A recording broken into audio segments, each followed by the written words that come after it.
Cruzada está abrindo espaço hoje a uma categoria importantíssima, nobre, decisiva para a prosperidade de um país, que é a classe dos engenheiros, que tem um número insuficiente para trabalhar pelo Brasil. Nós pouco falamos, e por outro lado, aqui entre nós, os engenheiros também reivindicam pouco. O próprio presidente Capuani, do CREA, disse aqui, enquanto outras categorias estão permanentemente protestando, pedindo espaço, os engenheiros buscam pouco esses espaços, e nós precisamos dos engenheiros. Então, engenheiro Paulo Garcia, presidente do Sinduscom, do Sindicato da Indústria da Construção Civil, um item que se falou pouco aqui ainda, e que também conspira, retarda a realização de obras, os licenciamentos. Perfeito, Lazer. Licenciamento hoje para a construção civil, tanto em Porto Alegre, quanto se nós formos na área ambiental do Estado, está cada vez mais difícil, está cada vez mais longo para conseguir liberar uma licença, uma obra. Eu acho, e a gente localiza isso pelo grande...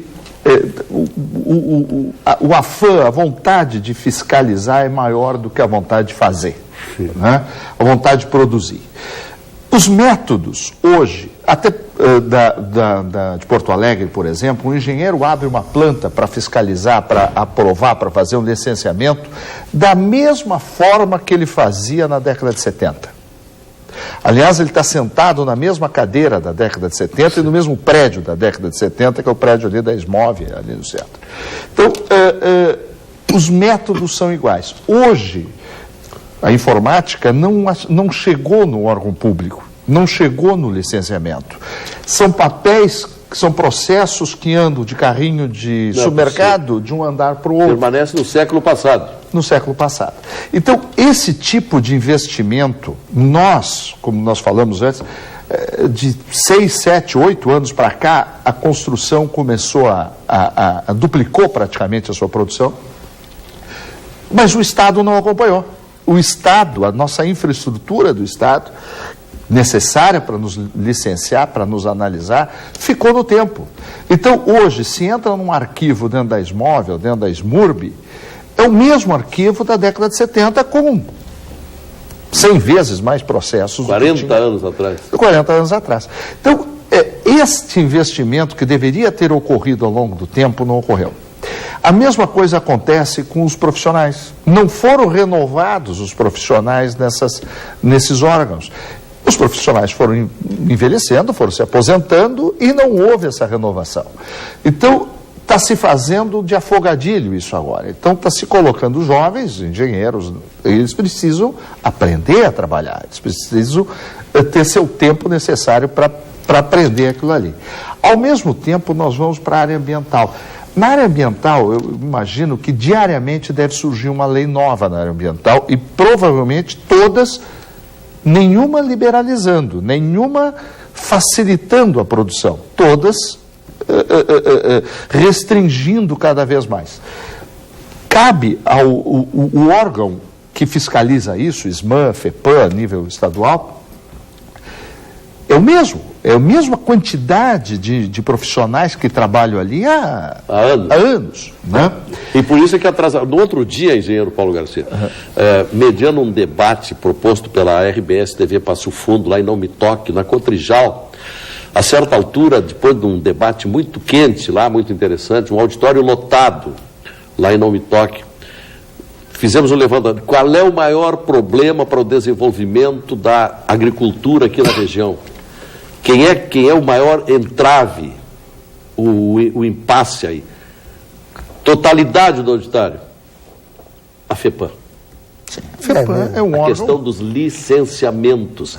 Não conseguiam nada. Gente que dizia, a gente quer contratar, por exemplo, o equipamento dos pivôs, mas aí tem meia dúzia de árvores no meio da lavoura e se requer para derrubar aquelas árvores, porque sem tirá-las do meio o pivô não é eficiente, não vai... Anos para conseguir aquilo, coisinhas miúdas assim. Mas, Lazer, por exemplo, hoje na FEPAM, a partir daquele problema policial que teve... O escândalo esse. Parece que agora vai melhorar. O novo secretário está muito bem intencionado. Pois é. Só que hoje na FEPAM, qualquer profissional que tem um problema a resolver com outro profissional, uma dúvida a tirar, uma solução de um projeto, ele tem que marcar com o coordenador, o presidente da FEPAM, o diretor da FEPAM. Ele marca, diz a pauta e aí o diretor da FEPAM, lá, o presidente da FEPAM, libera a participação dele, a chegada dele com o profissional.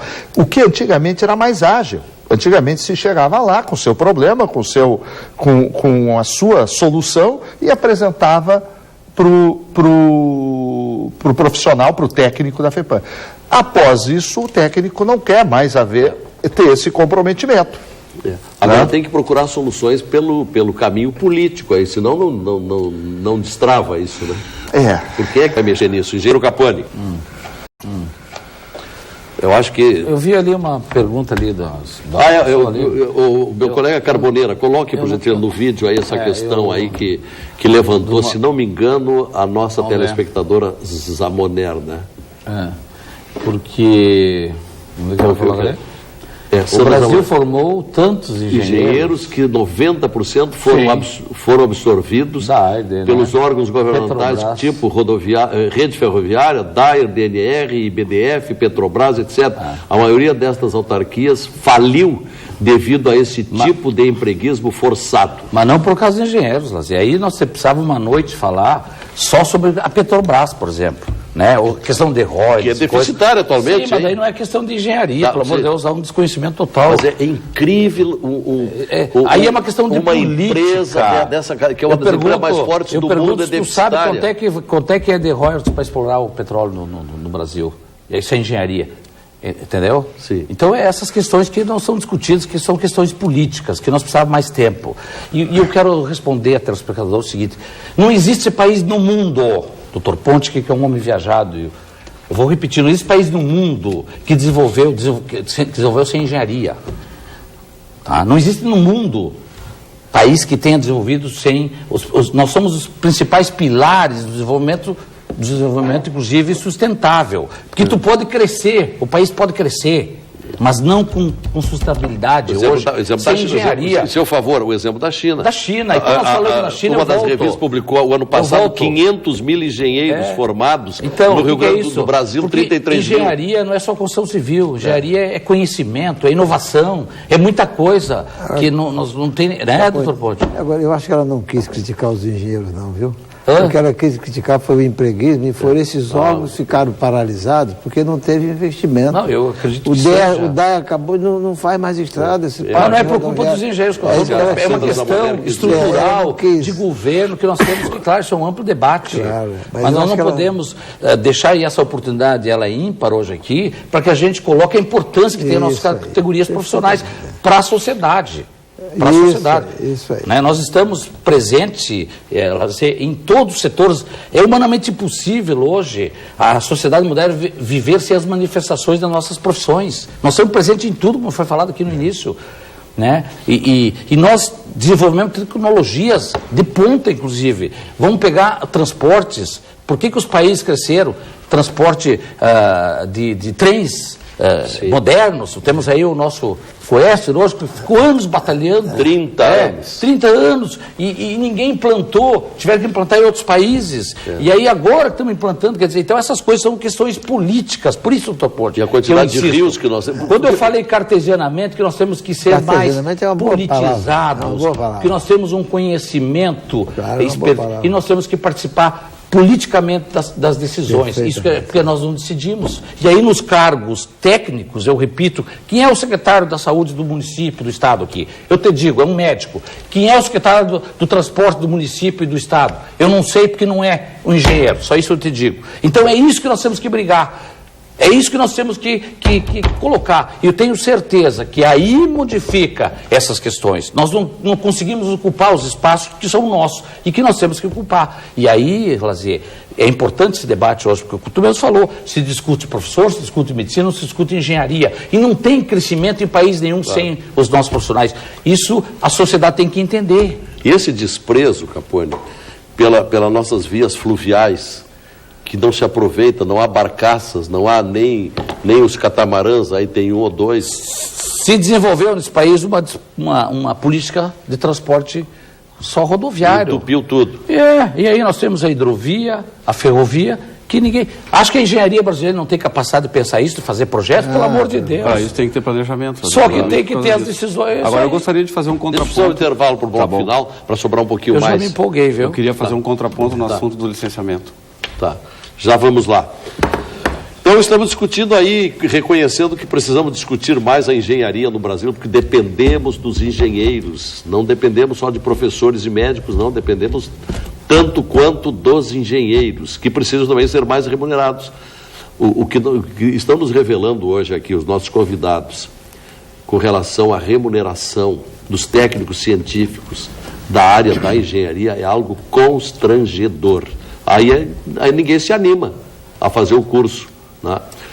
Nosso telespectador continua opinando, última chamada para manifestar as opiniões, e voltamos para o bloco final, que vai nos permitir aí uma média de 3 minutos a 4 minutos para cada um dos convidados, começando pela ordem habitual, em que cada um abre um bloco, pelo Dr. Luiz Andrade Pontes. Voltamos.